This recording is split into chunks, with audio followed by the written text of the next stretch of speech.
of Gomrath by Alan Garner, read by Philip Maddock.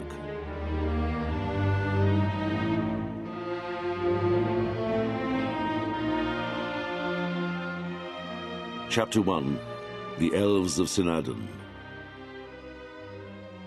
It was bleak on Mottram Road, and to the edge, the wooded hill of Alderley.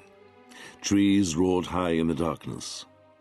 If any people had cause to be out in the night, they kept their heads deep in their collars, and their faces screwed blindly against the Pennine wind.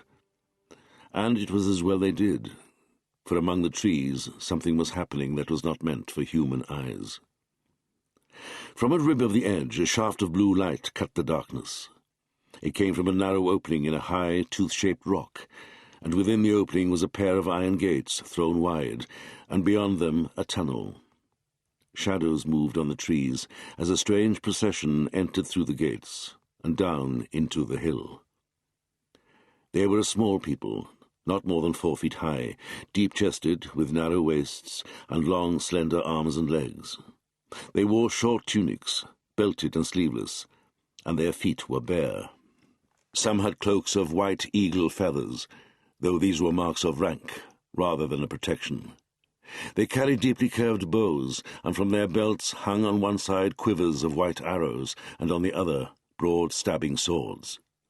Each rode a small white horse, and some sat proudly erect, though most drooped over the pommels of their saddles, and a few lay irrevocably still across their horses' necks, and the reins were held by others. Altogether they numbered close on 500. Beside the iron gates stood an old man. He was very tall and thin as a young birch tree.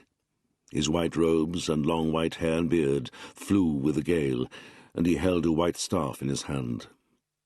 Slowly the horsemen filed through the gates into the glimmering tunnel, and when they were all inside, the old man turned and followed them.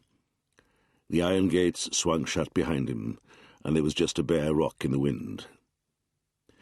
In this way the Elves of Sinadon came unnoticed to Fundindelve, last stronghold of the high magic in our days, and were met by Cadellin Silverbrow, a great wizard, and guardian of the secret places of the Edge.